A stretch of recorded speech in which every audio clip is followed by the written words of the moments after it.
Eminem is in more places across the world than I've seen Jay-Z.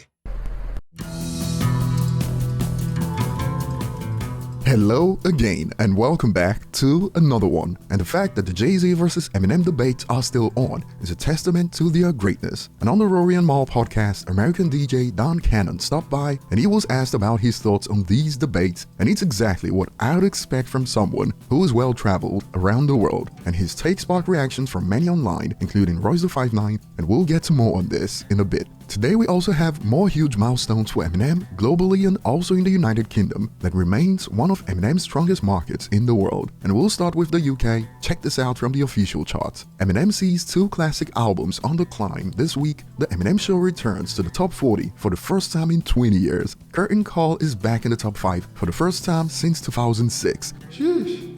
CC2 also climbed to 26, and to this report a user reacts, as usual, and that's without dropping an album for 3 years. When we talk about longevity, he is #1 GOAT emoji. It's culture right now on this channel. Whenever we see CC1 or 2 doing big things, we take a moment to remember that Complex actually published an article that stated that Eminem songs haven't aged well compared to his contemporaries. Mind you, CC1 was the best-selling hip-hop album in 2022 in the United Kingdom and #6 across all genres. Next up today, the Eminem Show continues to reveal it's the classic of classics. Check this out. Eminem's The Eminem Show has now surpassed 5 billion streams on Spotify. It's the first studio album from the 2000s to reach this milestone. And over on Reddit, some have expanded. Realizing we're now 23 years into the 2000s makes this even more impressive. This man is on top still after all this time, and think about the countless great albums that have come out since then. Absolutely incredible milestone. Another expanded on this milestone, Eminem ran the 2000s. He was named the Artist of the Decade by Billboard and was on hiatus for half the decade and still remained the best-selling rapper by a large margin. And the second biggest rapper was his own successor, 50 Cent. Laughing emoji. Shady really had the game in his palms. But it was actually Eminem, Nelly and 50 Cent. But the point still stands, and one has to wonder what it would have looked like if only Dre chose to release projects in the 2000s. Moving on, US DJ Don Cannon loaded up and dropped a bombshell a few hours ago when he shared his thoughts on the Eminem vs Jay-Z debate that's been on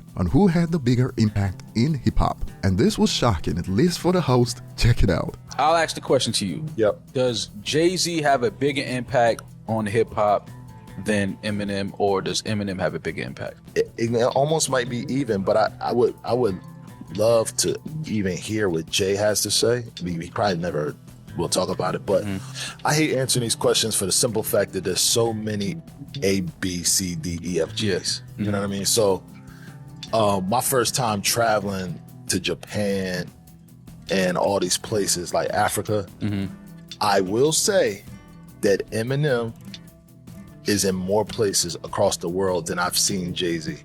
I've went to record stores across the country. I see Eminem and Ludacris everywhere. M's done so much, like 50's here. Part of Dre's second win was them collaborating. Yeah.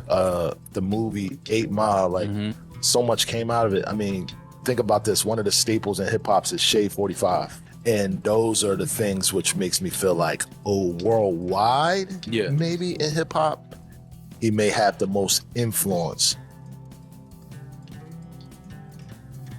Royce reacted to this on IG. LOL, Don Cannon disrupted the algorithm with that answer. Hip-hop has been global, but for some reason, when it comes to these debates, it gets localized to hoods in New York. And this got reactions like, well, there you have it. Facts over feelings. It's gonna be hard to find a well-traveled person who would objectively pick Jay-Z over Eminem when it comes to impact. And check this out, the summation is quite simple. The world is bigger than America. Does Eminem's impact and legacy, when placed against Jay-Z's, resonate further afield than the American shores? Yes. Does 50 Cent's impact and legacy, again against Jay-Z's, resonate further afield than the American shores? Yes. The evidence is pretty conclusive if people are willing to put in the research and scratch at the surface a little. And some kept it going. Snoop Dogg has a bigger impact on rap worldwide than Jay-Z. 50 Cent has been more of an impact on rap than Jay-Z. I can keep going. A while back in 2021, guitarist Ray Ray, who's worked with Eminem, Pharrell Williams, Dre, and many other legends, revealed in an interview on Revolt I've seen large crowds at 50,000 seat stadiums and festivals, but I had never played crowds larger than Eminem crowds. When Eminem does a show, especially overseas, it's no less than 60,000 in the audience. To be in Milan, look out in the crowd, and there are 98,000 people there. I'm like, oh my, he's a god. And here's one for you guys. Jigga had more influence on the hip-hop/music industry itself. Eminem had more influence on the craft of lyricism and the expansion of hip-hop globally. Both are equal, just depends who and where you're asking. Share your thoughts below. Thanks for watching. Like and subscribe if you enjoy content like this, and see you on the next one.